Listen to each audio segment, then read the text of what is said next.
അൽഹംദുലില്ലാ വസ്സലാത്തു വസ്സലാമു അലാ അഷ്റഫിൽ മഖ്ലൂഖീൻ വഅലാ ആലിഹി വസഹ്ബിഹി അജ്മഈൻ അമ്മാ ബഅദ്. സ്നേഹം നിറഞ്ഞ പ്രേക്ഷകർക്ക് പുതിയൊരു വീഡിയോയിലേക്ക് ഹാർദവമായ സ്വാഗതം. ഇന്നത്തെ വീഡിയോയിൽ പറയാൻ ഉദ്ദേശിക്കുന്നത് ദാരിദ്ര്യത്തെ പറ്റിയാണ്. ദാരിദ്ര്യം എന്ന് പറയുന്ന അവസ്ഥ മനുഷ്യനെ കുഫറിലേക്ക് നയിക്കും എന്നാണ് പറയുന്നത്. മനുഷ്യൻ്റെ ഏറ്റവും പരിതാപകരമായ അവസ്ഥയാണ് ദാരിദ്ര്യം. അതായത് ഉടുതുണിക്ക് മറുതുണിയില്ല എന്ന് പറയുന്നത് പോലെ ഭക്ഷണം കഴിക്കാനും അതുപോലെ തന്നെ ഒരു നേരത്തെ ആഹാരത്തിന് പോലും വകയില്ലാത്ത അവസ്ഥ, അല്ലെങ്കിൽ അവൻ്റെ നിത്യവൃത്തിക്കുള്ള വകയില്ലാത്ത അവസ്ഥ, രോഗം വന്നാൽ ചികിത്സിക്കാൻ പറ്റാത്ത അവസ്ഥ, അല്ലെങ്കിൽ വേണ്ടത്ര പണം ഇല്ലാത്ത അവസ്ഥ.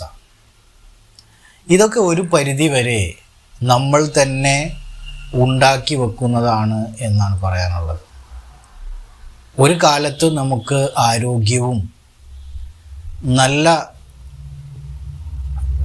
ധൈര്യവും നല്ല ശക്തിയുമൊക്കെ പടച്ചവൻ തന്നതാണ്. ആ സമയത്ത് നമ്മളത് വേണ്ട വിധം വിനിയോഗിക്കുകയും അല്പസ്വല്പം ധനം നമ്മുടെ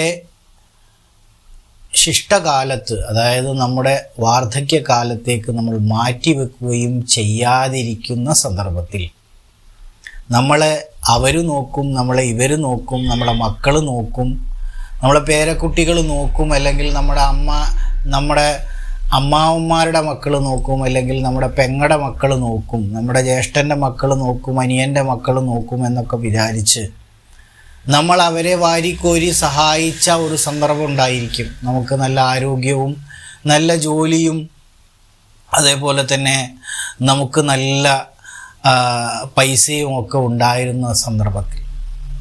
പക്ഷേ അവസാന കാലഘട്ടത്തിൽ ആരും നിങ്ങളെ നോക്കാനും നിങ്ങളെ സഹായിക്കാനും ഇല്ലാതെ വരുന്ന അവസരത്തിൽ നിങ്ങൾ മറ്റുള്ളവരെ സഹായത്തിനായി നാട്ടുകാരെയൊക്കെ സമീപിക്കും. പക്ഷേ ആരും നിങ്ങളെ സഹായിക്കില്ല. കാരണം എന്താണ്?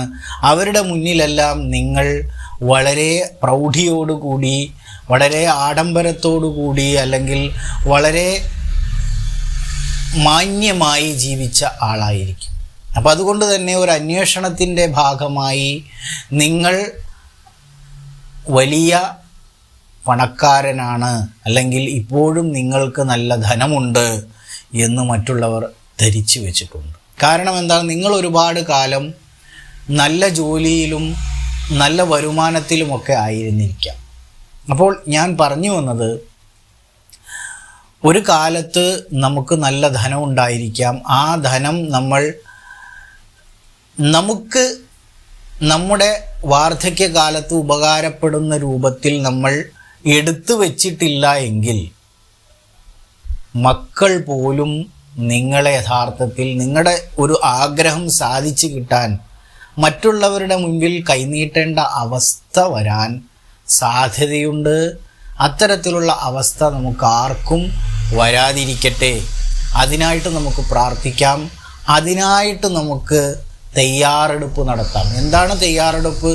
ഇന്ന് നിങ്ങൾക്ക് വരുമാനമുണ്ടെങ്കിൽ ആ വരുമാനത്തിൽ നിന്ന് ഒരു പങ്ക് എൻ്റെ വാർദ്ധക്യകാലത്തേക്ക് വേണ്ടി ഞാൻ സ്വരൂപിച്ചു വെച്ചിട്ടില്ല എങ്കിൽ ഇന്നത്തെ കാലത്ത് മക്കളൊന്നും നിങ്ങളെ സഹായിക്കാൻ പോകുന്നില്ല. നിങ്ങളുടെ കയ്യിൽ പണമുണ്ടോ? നിങ്ങളുടെ കൂടെ മക്കളുണ്ടാവും. നിങ്ങളുടെ കയ്യിൽ സ്വത്തില്ലേ? നിങ്ങളുടെ കയ്യിൽ ഒന്നുമില്ല എങ്കിൽ നിങ്ങളുടെ കൂടെ ആരും ഉണ്ടാകില്ല. അപ്പം അതുകൊണ്ട് തന്നെ നിങ്ങളുടെ സ്വത്തും മുതലുമൊക്കെ പെട്ടെന്ന് തന്നെ നിങ്ങളുടെ മക്കളുടെ പേരിലോ അല്ലെങ്കിൽ ഭാര്യയുടെ പേരിലോ അല്ലെങ്കിൽ മറ്റാരെങ്ങളുടെയും പേരിലൊക്കെ മാറ്റുന്നതിന് മുമ്പ് ചിന്തിക്കുക, നിങ്ങളുടെ വാർദ്ധക്യകാലത്ത് നിങ്ങളെ സഹായിക്കാൻ ആരുണ്ടാകുമെന്ന്. അപ്പോൾ അല്പം ധനമെങ്കിലും നിങ്ങൾ കരുതി വച്ചിട്ടുണ്ടെങ്കിൽ അത് നിങ്ങളെ തീർച്ചയായും സഹായിക്കും. ആരുടെ ആശ്രയവുമില്ലാതെ നിങ്ങൾക്കതെടുത്ത് ഉപയോഗിക്കാം. അപ്പം ഞാൻ പറഞ്ഞു വന്നത് എന്താണെന്ന് വെച്ചാൽ, സമ്പത്ത് കാലത്ത് തൈബത്ത് വെച്ചാൽ ആപത്ത് കാലത്ത് കാപത്ത് തിന്നാം. അത് നിങ്ങൾ ഏവരും ഓർത്തു വെക്കേണ്ട ഒരു കാര്യമാണ്. ഞാനും നിങ്ങളും അടങ്ങുന്ന ഈ സമൂഹം ഇന്നങ്ങനെ മാറിക്കഴിഞ്ഞു. പണമില്ലെങ്കിൽ പണമില്ലാത്തവൻ പിണം, അവൻ ശവത്തിന് തുല്യമാണ്. അപ്പോൾ പണം വളരെ അത്യാവശ്യമാണ്. അത് നേടാൻ എല്ലാ നല്ല മാർഗങ്ങളും നിങ്ങൾ സ്വീകരിക്കുക. ഒപ്പം ഒരു കരുതൽ ധനം നിങ്ങൾ എടുത്തു വെക്കുക. Thank you for watching. Have A wonderful day.